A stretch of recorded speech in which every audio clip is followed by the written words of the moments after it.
Good morning. Welcome to Let's Bet It here on Pickswise and Pickswise.com, brought to you by Superbook Sports. I'm Mark Zinno, joined by Brandon Marcello for the final Saturday of the college football regular season. Make sure you guys subscribe to the Pickswise YouTube channel. Also, download that Pickswise app at the Apple Store and Google Play. We've got a lot to get to. We'll get into some coaching news in the college ranks, the key games of the week as well. We'll look at championship odds, Heisman odds, and of course, our plays of the day. Brandon, great to be with you once again. And bittersweet, to say the least, that we are on the final Saturday of our college football regular season. I'm with you, man. It's disturbing. I woke up this morning and went, oh, no. We got Army Navy after this week, which is great and fantastic. And then it's conference championship time, and then it's just like it's a desert during the bowl season. It's a desert, and you get Christmas shopping done, you get your holiday shopping done, you got bowl games to sit through. So we're not quite done yet, but we do have some news here to get to. Yesterday, it looks like we get the reports that Matt Rule is officially going to Nebraska, that it's all done, maybe an I to dot, a T to cross here. But, it seems like with his reputation as a program builder and rebuilder, this is a good fit for Nebraska. Yeah, it's a fantastic fit. Matt Rule resurrecting, or not say resurrecting, but rebuilding Temple and Baylor. And he's a guy that did a lot of the discussions in the past. We talk about the Moneyball conversations, but not so much with that. But his staff and the way he built things at Baylor, particularly, was in trying to get players that they did these advanced analytics with, as far as just closing speed for a guy, or not necessarily straight line speed. Things like that. They were kind of the one of the first out there to look at kind of the GPS tracking sort of things. And he's a guy who's a rostered builder and a program builder, and that's exactly what Nebraska needs. Here's the other thing: Matt Rule is stellar in close games, not the NFL, but stellar in close games at Baylor and Temple. And goodness gracious, that has been Nebraska's just absolute weakness here. So great hire here on the front end in my eyes. All right, Nebraska is 4-8 on the year. They played the other day, so their season is done at this point. What would you guesstimate their over/under win total is next year? Because I would say 5.5. Yeah, that's about right. Here's the other thing, man. We just don't know about any team going into next season, and I say that right. No, just saying, yeah, Matt Rule worth like a game and a half to a program. He's worth 2 games for Nebraska, considering right. everything that they've got right now. But listen, it's going to be a manic Monday on December 5th when the portal opens, this new transfer portal window. I'm being serious here. I think people are in for a shock at just how much programs are going to bleed out players, and they're going to have to recoup and just go to the portal and grab dozens of players. It's going to be insane for a lot of programs out there. This Matt Rule news comes 48 hours after allegedly a Mississippi reporter broke that Lane Kiffin was leaving Ole Miss to go to Auburn, and then Lane Kiffin trolled the ever-loving snot out of him on Twitter. And Kiffin says that he's staying at Ole Miss. Do you believe him? Yes, at this point, yes. And in fact, I just tweeted something out, a link to my previous story. But Lane Kiffin is, listen, he's the ultimate troller out there, and I think he's been just playing with people a little bit. He is happy at Ole Miss. There's been some talk about his family there, and especially his sons, his younger sons. And so I think he's going to stay there. And at this point, Hugh Freeze is the discussion for Auburn right now. I know from my sourcing that I just tweeted out is that Hugh Freeze has been talking, or at least his representatives have been talking to Auburn here for at least a week, probably more than that, to be quite honest. I'm trying to get my days here in a row. Yeah, it's been more than a week. So he's in the discussions, but he's kind of just sitting back waiting to hear back. He hasn't been offered anything. There's been talk, and I know others have reported that as well. And I did a story. I actually talked to Hugh Freeze back on November 6th after they went to Arkansas, beat them. And listen, he's a guy that's just like, he's ready to jump. He's ready to go to Auburn. He said, listen, everywhere I've been, I win. And he's exactly right. So it'll be fascinating to watch this Auburn search, because I think it's very clear now that Kiffin's going to pass. And Iron Bowls today, I think they're going to have something in place probably here on Sunday. I think they're going to have their decision. I mean, and again, Cadillac Williams as an interim coach has done a good job for Auburn here. And Auburn is one of my plays today as well, getting to 22.5. We'll get to that coming up. But one more, I think Georgia Tech is the only remaining Power 5 program with a vacancy right now then, correct? Yeah, it's insane, isn't it? We had a crazy coaching carousel last year, 29 Yeah, openings across the FBS. We're not gonna have that this year anywhere close to it, and no, unless there's a big domino that falls, which, could have potentially been, I say big, but maybe an Ole Miss having an opening because they stole Auburn stole their coach, and then you just have this domino right. effect. We're not having that this year, and that no No, one's really jumping anywhere. I think that the biggest splash we could potentially see here on the coaching carousel is Deion Sanders, right. because Yeah. they've had serious conversations at Colorado, and if Colorado is willing to take that leap, that's going to be a huge, huge hire for them. Yeah, well, Colorado's barely a Power 5 program right now, the way they've played. So, as is Georgia Tech, right? Like both of those programs are you know, And, flirting with and Tech what they and do with Tech's bad been stocks. deal They take them off and the Tech's exchange. deal Go ahead. And Tech's been dealing with some money issues too. That's what's kind of slowed down their search a little bit from my sourcing. That's not a good spot to be in because Georgia Tech's got to go. They got to take a risk here, I think, in their coaching hire because Listen, they're. It's interesting times I there. will say this: did AD at Georgia Tech? If you can't get one of the names that's out there, Hugh Freeze off, Matt Rule off, Dion not there, then guess what? Give Brent Key the job for one more year as a full-time head Yes, coach, or give him a 2-year deal, bridge it until the next coaching cycle comes around, and see where the chips fall. There's no I don't think you go get Jamie Chadwell from Coastal Carolina. I mean, I get his gimmick offense may work and the idea that it may, bridge the gap talent wise, but it's kind of like one of these things, Brandon. I look at it and say, if you'd like to go work for a company that still pays you with a handwritten check, knock yourself out. The rest of the world does direct deposit. I'd rather not try the gimmicky way at this point. When everybody else is throwing the ball and running these offenses that are successful, your gimmicky thing may work, but guess what? It's not going to be a long-term solution when everybody else is doing the other thing. I really like Willie Fritz at Tulane. I don't care what program you have. You could have the biggest program in college football. You could be in Auburn right now. I go hire him. I love it. I love the way he's built that program and the job he's done at every spot he's been at. And we're seeing now in college football, if you go get a coach who has a history of winning, no matter what level, Lance Leopold, Chris Kleiman, why are we not hiring more guys like that have been successful at one or two different spots, no matter the level, the FCS level, all the way to the FBS? And Willie Fritz fits that to a T. Georgia Tech should be trying to knock down his door. And what's weird, and one more thing here, we do want to move on, but what you Yeah. don't see in college that you see in the NFL all the time? No one really poaches assistants in college, right? No one's looking at Ohio State's offensive coordinator and goes, I want that guy to coach my team, right? No one's looking at Michigan's D coordinator and going, I want that guy to coach my team. Now, it happened last year, Dan Lanning gets the Oregon job, but Dan Lanning got the Oregon job because Cristobal left for his alma mater. I don't think Oregon was going to fire Mario Cristobal. They were going to keep him. They were trending in the right direction. They just needed to fill it, and they went to the best defensive coordinator or the coordinator of the best defense in the country.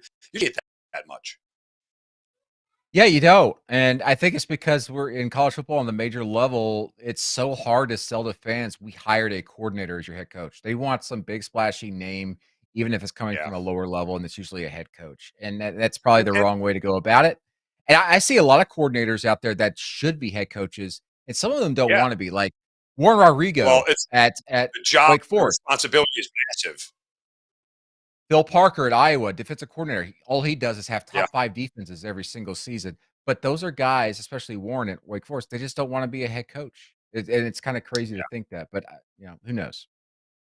All right, let's move on to some key games here now that we gave you guys that whole spiel. South Carolina at Clemson. Clemson laying 14.5. Road team 4-0. ATS over the last 4 meetings, and the favorite is 4-1 against the number in the last 5. Everybody wants to take South Carolina here. They are coming off this huge win over Tennessee where they scored 63 points.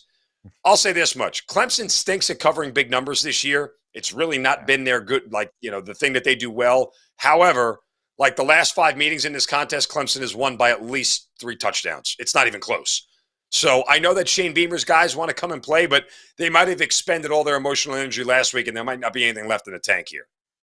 Well, I think that there'll be that emotion will leak out after the first quarter because I think Clemson's defense is just going to be unlike anything South Carolina has seen all season in the Right. SEC. And Spencer Rattler is literally about to go from intramural flag football last week against Tennessee to, oh my gosh, we got this steel Oh, they can curtain actually here, cover? man. Oh, yeah, there we go. I mean, oh god, that was terrible. But listen, Spencer Rattler, once you start getting in his face, he starts seeing ghosts, and I've seen it in 3 games in person. And he didn't have that last week against that Tennessee defense, as we know. They're not very good. Clemson is a completely different beast, and he's going to be in Death Valley, where they've won 40 Yeah. straight games.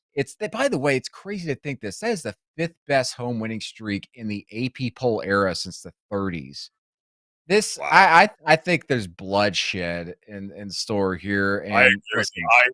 For me, it's Clemson or pass. I don't know if I want to lay 14.5 because Clemson's offense is sometimes hard to trust, but yeah, I think South Carolina sort of blew their wad last week, and this could get ugly.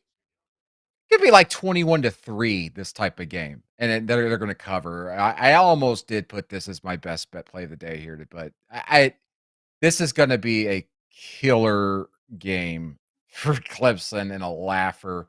4 head coaches at South Carolina have come and gone since they last beat Clemson, so this will be another one in the books as another blowout. All right, the big daddy of them all here, Michigan, Ohio State at the Horseshoe. Ohio State 7.5 and a total of 56. I do want to talk to total here.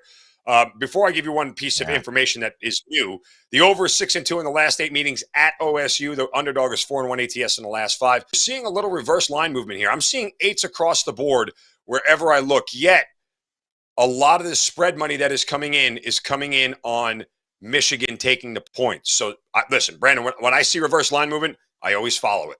I'll always follow it. If it's moving to 8, it's because Ohio State is going to win this game handily. For me, all I'll say is this. If I had a healthy Blake Corum, I would handicap this game entirely differently.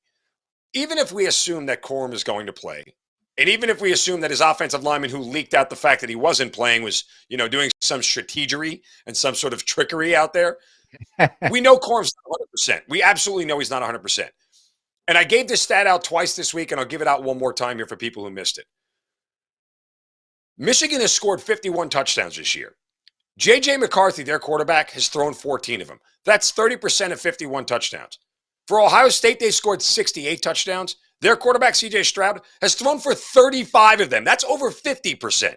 So if I'm looking at a game where Michigan is a little bit negated in the run game and they need a quarterback to be able to elevate them, they don't got that guy. And Ohio State does. I know how good Michigan's defense is, and they are going to limit Ohio State because that's why I asked about the total, because I think the under is still coming in here.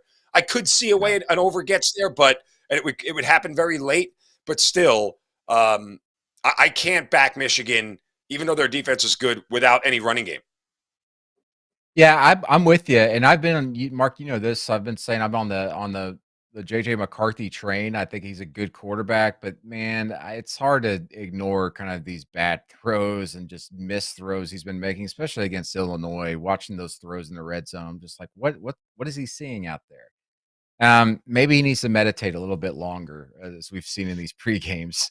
But I'm with you, man. I think Ohio State's gonna. I'd take Ohio State here. The thing is Michigan is such an interesting case because they've scored in every game first in every game this year. The only FBS team to do that. They've got one of the best defenses in the country, but again, I will always go back to like who have they played that's explosive offensively. They haven't faced it like anything close to an Ohio State this year. And the Buckeyes have won every single game by more than 10 points this season. The only team in all of the sport to do so. Absolutely, to give me Ohio State. I think Ohio State wins by 2 touchdowns today. Yeah, again, I know a lot of sharp people I know who are in Michigan. I couldn't get there. It would be Ohio State or pass for me. And again, I gave out on Pickswise.com. I gave out Ohio State minus 7.5. So I'm sticking with it from that standpoint. All right, on to the Iron Bowl. Auburn, Alabama. Auburn getting 22.5 and a total of 49. The home team 5-0 against the number in the last 5 meetings. Under is 5-2. in the last 7 here. For me, this is pretty simple. And look, the Hugh Freeze thing sort of, I don't want to say complicates things a little bit, but, Cadillac Williams, it felt like he was sort of making a push to take the interim label off of his coaching title here because they played a lot better since he took over. And they've been in a lot of games. I know their offense has been a little bit stagnant, but they're getting a little bit better. They're starting to run the ball. Like Tank Bigby's finally getting the damn ball. That now a former running back is coaching him. But we remember what happened last year in the Iron Bowl and how close it was. And I also wonder, Brandon, about what's Alabama's motivation at this point and the kids' motivation to really win this thing. They would need a whole bunch of chaos over the next 2 weeks to happen for them to get in the college football playoff, and it's not likely that it will. It's a possibility, I think, but it's not likely. And these guys, they're headed to the Citrus Bowl or whatever it may be, and that's that. And that never sits well with Bama players when they're not in the college football playoff discussion. So there's that, and then there's this.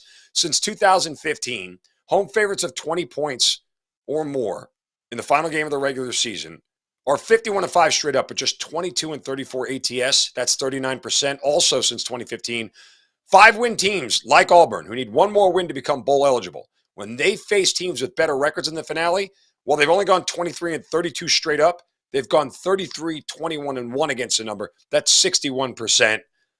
I think there's a lot of motivation here for Auburn to play really well. Bama has not covered big spreads at all this year. I'll take the Auburn Tigers here in the points.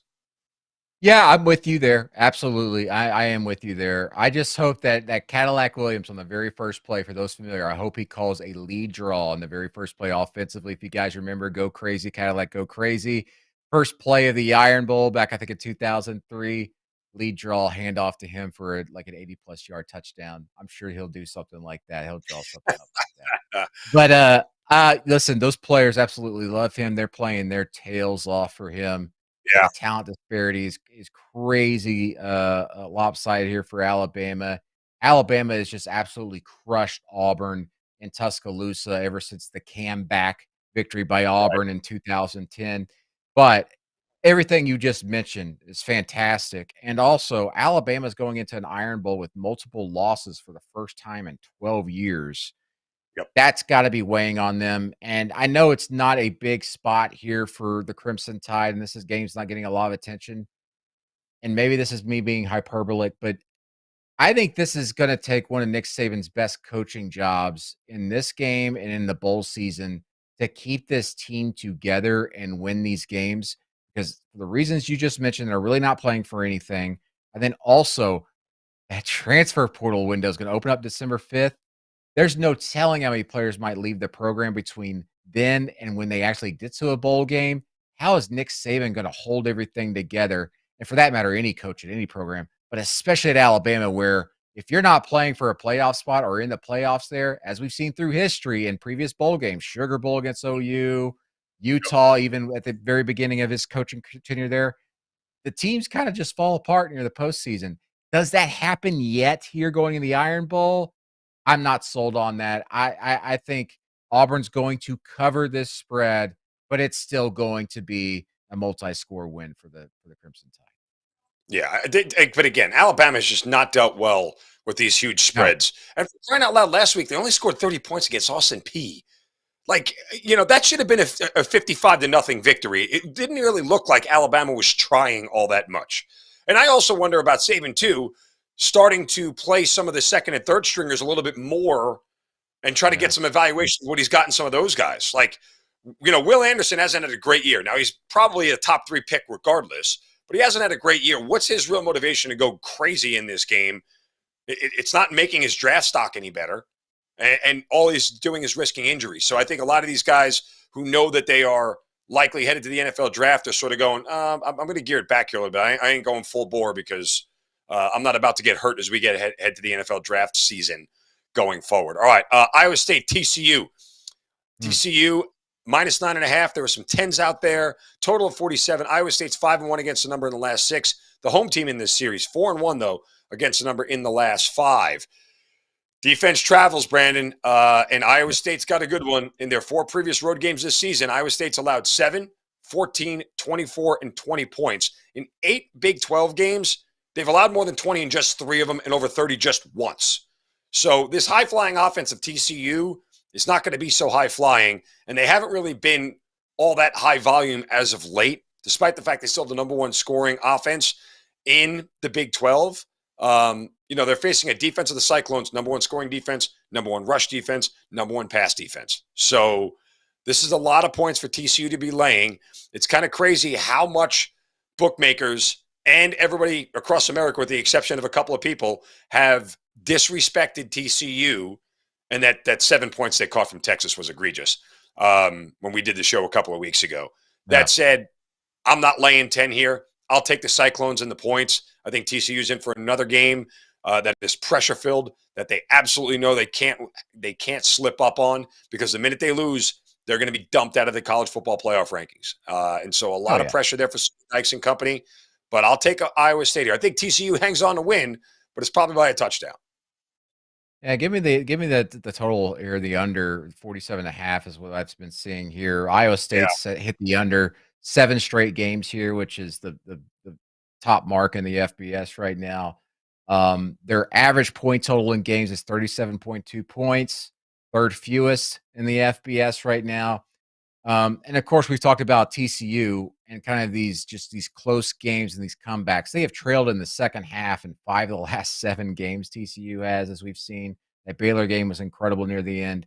And Iowa State, listen, that defense, as you said, defense travels, and that's what's kept them in a lot of these games. And I kind of made the joke. I go, hey, if Nebraska's looking for someone to replace Scott Frost, they could just go get Matt Campbell, because he's become the new Scott Frost this season, all these close losses. But 7 of their 11 games have been decided by single digits, and 5 have been decided by 4 points or less, but they've only won one of those games. The only thing I'm willing to touch here is that total under, and but because of that Iowa State defense, but this game could get wacky if it's still close in the fourth quarter. Yeah, it really could, but I think TCU wins one way or another. I'll add just Quentin Johnston, the wide receiver for TCU. I read this morning he's a go today. He was dealing with some injuries. Miller was dealing with some injuries. They're both going to play today, which should help out, TCU a great deal to have him back in the passing game for Max Duggan. But again, I'm not sure it's necessarily going to matter. I think points will be at a premium today. You'll see a lot of field goals. Anytime you get close, nobody's going to go for it on fourth and give the ball away on downs when they have an opportunity to take points. And TCU shouldn't do that either, especially with them being at home. There's no reason for them to get over aggressive here.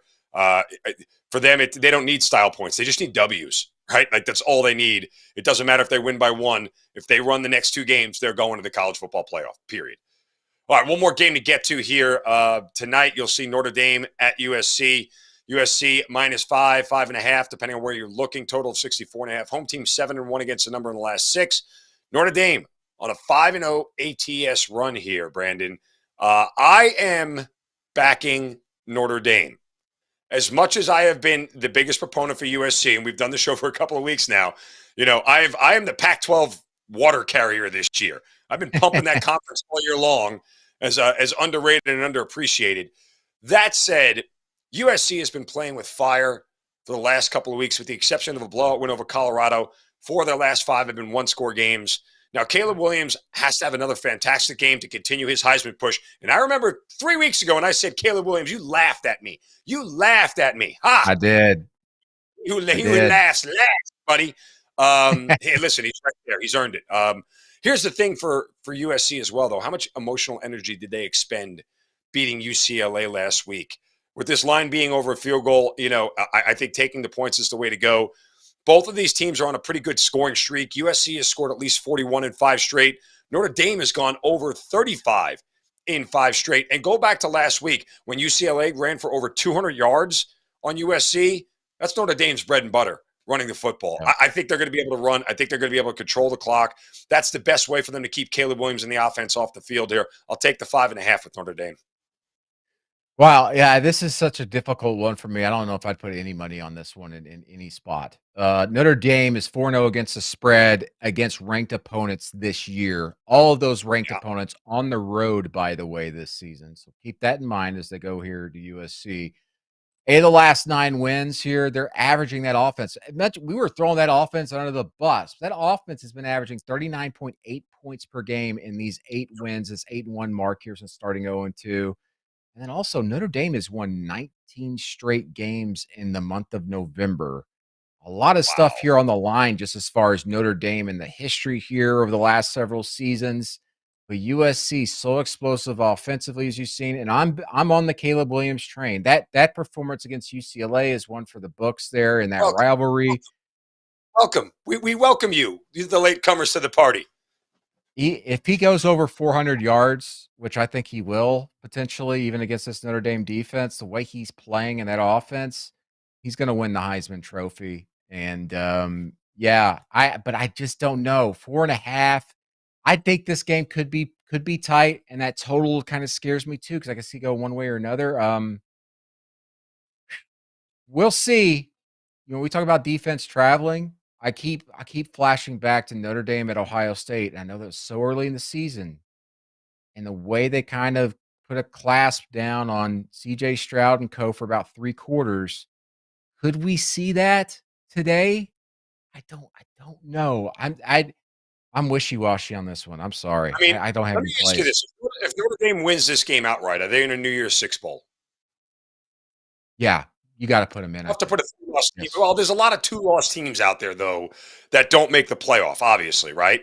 I know that there's Sure. some conference, biases that the bowls now have. That'd be a 3-loss team. That'd be a 9-3 team versus a bunch of. But I agree with you. I only bring that up to say who gets left out, right? Which team is getting left out of a New Year's Six bowl, so Notre Dame gets in. I'd have to look at all the stupid rankings and the thresholds they go with and everything there, but Notre Dame would definitely deserve to be in a New Year's Six bowl even with the 3 losses. I The way think they I think finished the you know season. the bowl committee people would love to have them there, right? Like just the brand to get in. But remember, you're dealing with uh, you're going to have a 2-loss Penn State team, a 2-loss Oregon team, a 2-loss Bama team. You're going to get a 3-loss LSU team. That's neither here Yeah, nor there. But you still have 2-loss Washington. Tulane may get a shot at a bowl game, right? A New Year's Six bowl as a group right. of 5 In the team that's Cotton in there. Bowl, So yeah. right, somebody's going to get left out here. Um, of a bowl game if Notre Dame gets in as a 3-loss team. But like I said, I'm with you. I think they do just because of the Gold Dome there, so to speak. All right, let's look at some championship odds here, Brandon. Georgia's still the heavy favorite at 135. Ohio State plus 230. Michigan at plus 1,000. You said it like 2 weeks ago when we did the show, but Michigan's the only bet. If they somehow get past Ohio State, that's the best value for your money. If they get past them here, they're going to go to the college football playoff. They'll easily beat who's in from the West now? It's not Illinois. It looks like it's gonna be Purdue. Purdue. Okay. So they'll beat them without hesitation and head as a team to the college football playoff undefeated. And then you hope you're in 2 coin flip games and you get a rematch with Georgia, right? I mean, I just don't see anybody else really having a good enough chance to be able to beat anybody. As much as I talked about TCU being disrespected, do they really have a shot against a Michigan or Ohio State or a Georgia if they get in? I mean, I would if TCU and USC played, that's a hell of a game. I'd like to watch that one. That'll be a lot of fun. But you'd never get a scenario where that's a 2-3 matchup because TCU isn't leapfrogging Georgia or Ohio State as long as they stay undefeated. So, or Michigan for that matter. I don't want to leave out the fans of the Wolverines there. So that's really the only bet, though, right? Yeah, I think so. And, especially, if JJ McCarthy somehow puts a good game together today, along with obviously the win here, Michigan's going to suddenly become in the media's eyes a threat to win the national championship and be able to Those contend odds are going against to drop. Georgia's defense. And that's maybe the big conversation point. Who can beat Georgia? Who can go against that Georgia defense? And if JJ McCarthy has a good game today, we already know what they got at running back, and obviously that stellar offensive line. All of a sudden, it's gonna be like, oh, Michigan is legit. Maybe they actually should be the number 1 team going to the college football playoff. You'll start hearing that type of conversation there. And how about Clemson? Just if you have a wild hair, all the weird scenarios here, the tremendous defense, maybe who knows? But no, it's Michigan. Michigan's the play here. Yeah, I'm with you. And oh, by the way, you ask who can beat Georgia. There's only 2 teams Georgia should really worry about. One of them obviously is Ohio State, and the other one is Alabama. because anytime Kirby Smart and Nick Saban play each other, it's a coin flip game. I'll give you the scenario here, Brandon. I don't know if you saw this. I threw this out there on Twitter earlier this week. I'll run down the scenario how Alabama gets into the college football playoff. You ready? Oh, Follow me gosh. here. Here we go. Just trust me here. Georgia wins out, right? Ohio State wins out. What happens next is TCU loses in the Big 12 championship game. USC loses the Pac-12 championship game. Both of those very realistic possibilities. And Right. Clemson loses the ACC championship game. Probably not as likely because North Carolina is struggling, but it's out there. Then you have left Georgia at 1, Ohio State at 2. You have a 1-loss Michigan team. You have a 2-loss Bama team and a 2-loss Oregon Pac-12 champ. One of those 3 teams is getting left out. You think the committee is leaving Bama out? I don't. Probably not. No. That's and gosh, there'd be so many upset people across the country. I love it. Why does Great. it bother people? So, like the committee told Because they you, hate seeing the same thing over and over again. It's just how it is. that's the here or there. But the committee told you by putting Alabama 7th ahead of Clemson and ahead of a Tennessee team that beat them, that they are the beneficiary of TCU and USC and Clemson all losing. Like, we know the committee values the conference championship, right?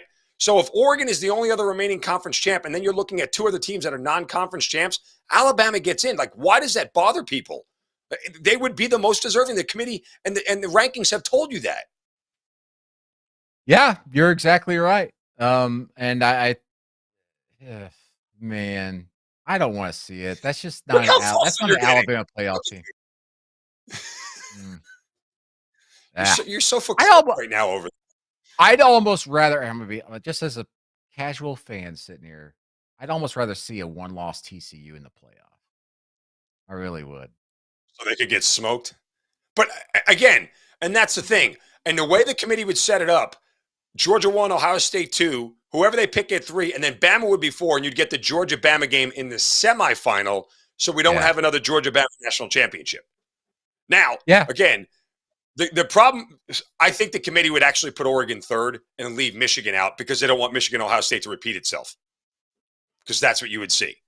I mean, theoretically, you could put Alabama, Ohio State at 2 and 3. You get a hell of a game, but then you get a rematch of Georgia, Michigan, or Georgia, Oregon from the beginning of the year. Yeah, and that's the thing. I got a buddy who covers Oregon day to day on the West Coast, and he called me as I think Sunday morning last week and goes, "I'm gonna give you a scenario here, Oregon in the playoff," and I'm like, "Oh God." We're going to go through this. It became an hour-and-a-half conversation about the possibilities there. So you're not doing it with me, is what I'm saying. No, that's the thing. No, I'm just like the final week of the regular season. If you go back in history here, everything's kind of lined itself out. Everything just falls together. But we haven't had a crazy, weird final week. We keep waiting for it. That's why we have these conversations every year, and then it never happens. It's going to happen at some point. And goodness gracious, the playoff committee better hope it doesn't happen before they expand to 12 teams. Because if you're in a 14 playoff, there's so many weird scenarios out there. You could have a lot of upset people about the way things go. Again, I'm anti-expansion. I like this to me, these scenarios that we run through are awesome. I think it makes it, you take away all this stuff. Like, I don't want to have a debate who belongs in Washington or Kansas State. Like, that's not interesting to me. Like, people being mad that Alabama gets in and me telling the world that they could get in and people losing their minds kind of is the content I'm hearing. Well, here's the other thing. I mean, anyway, if we expand to 12, Alabama gets in as a low seed. I'd put money on Alabama to win the national championship. Yes. You don't think they'd be absolutely refocused in the coaching there? I mean, come on. That's what's actually very interesting to me about the expanded playoff. Teams like an Alabama getting in there this season. Right. Like, and it sort of counteracts I don't want Bama in the playoff. I don't want Bama in the playoff. I'm going to be mad if Bama gets in. You go to an 18 playoff, Bama's in there, and they are the favorite or the second favorite to win the whole damn thing. Right. Yep. So, I mean, people don't know what they have until it's gone, and they like to just complain. And so we're not going to do that here. We could get but here's the thing: we could get Clemson at Alabama in the first round. How awesome would that be? Yeah, but I think it genuinely becomes a novelty. Wears off.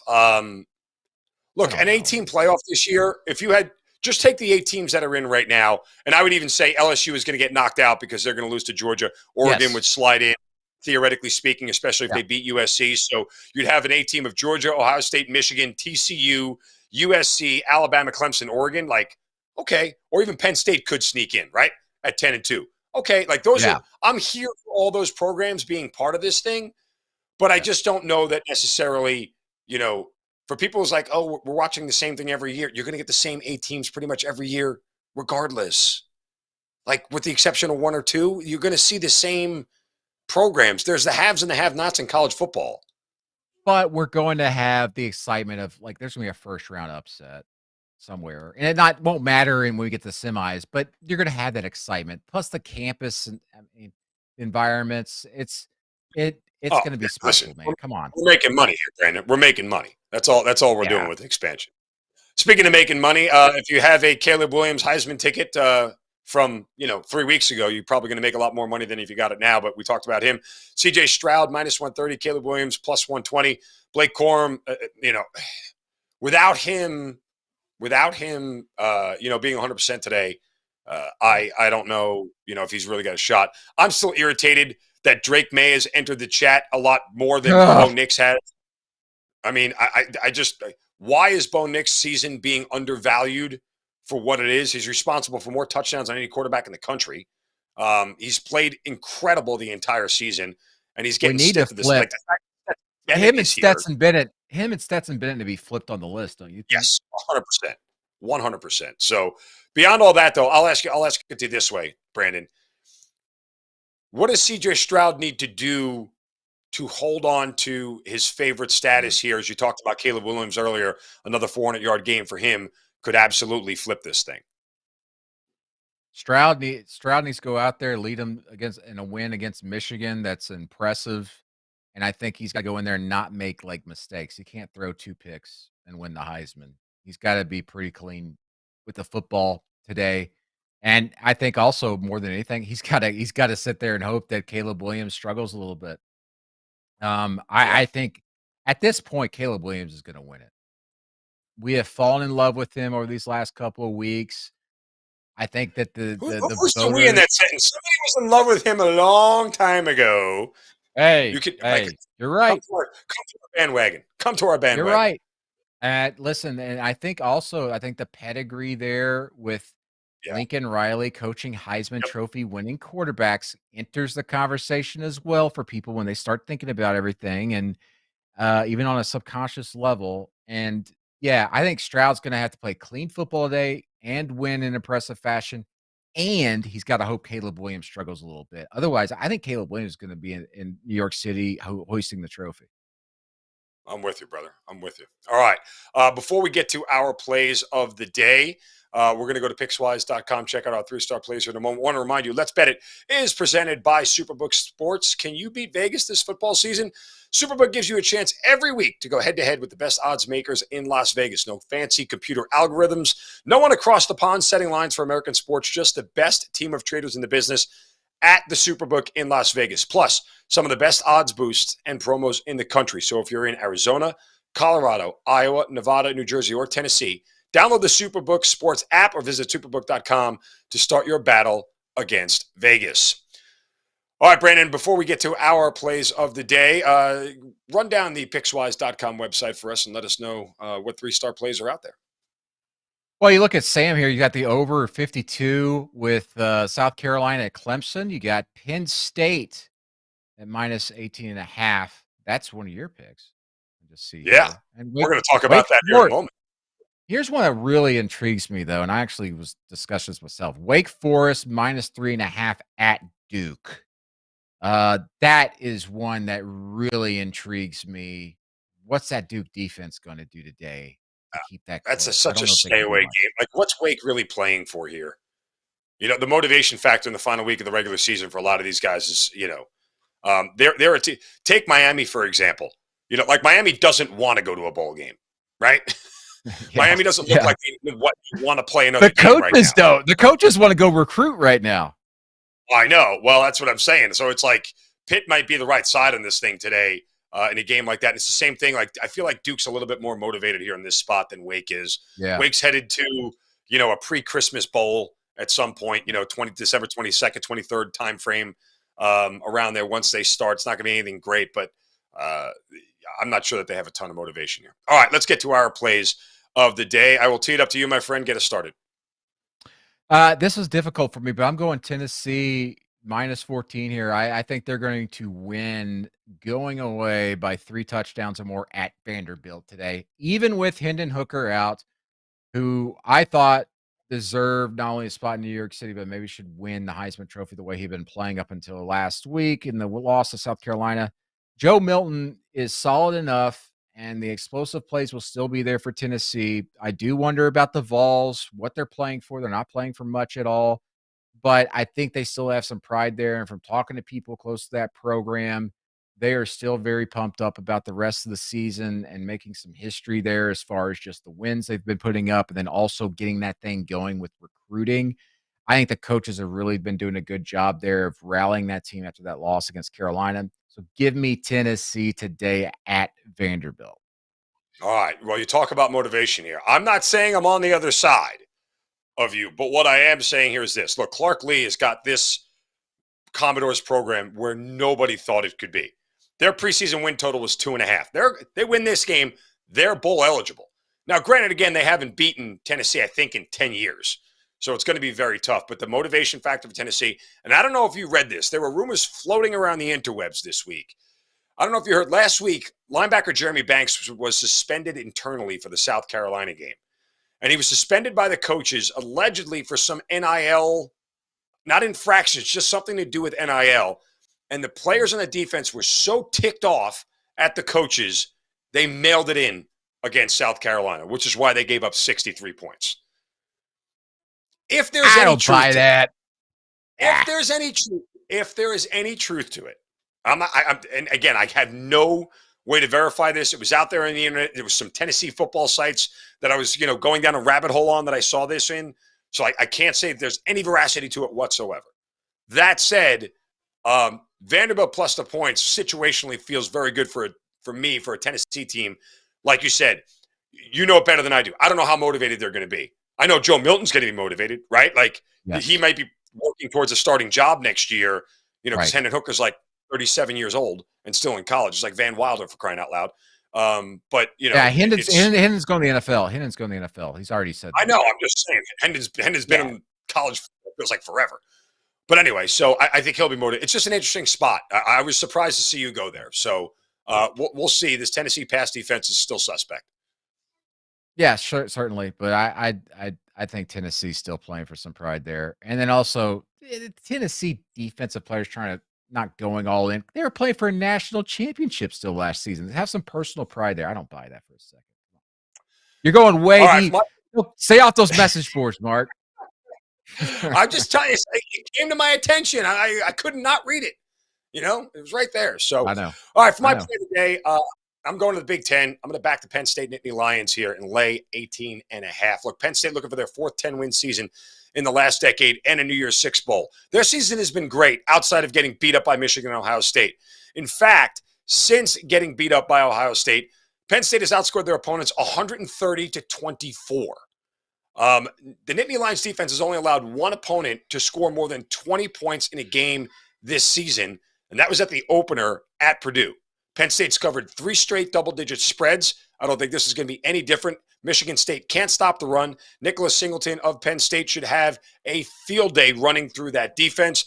Look at the news this week. 7 Michigan State players were officially charged. I know that this is a team that needs one win to be bowl eligible, but they just want to pack this thing in. I don't think Michigan State has any motivation to go out and win this game here. Penn State's still playing for a lot. James Franklin would love another 10-win season under his belt. Give me the Nittany Lions at home, laying 18.5 for my play of the day.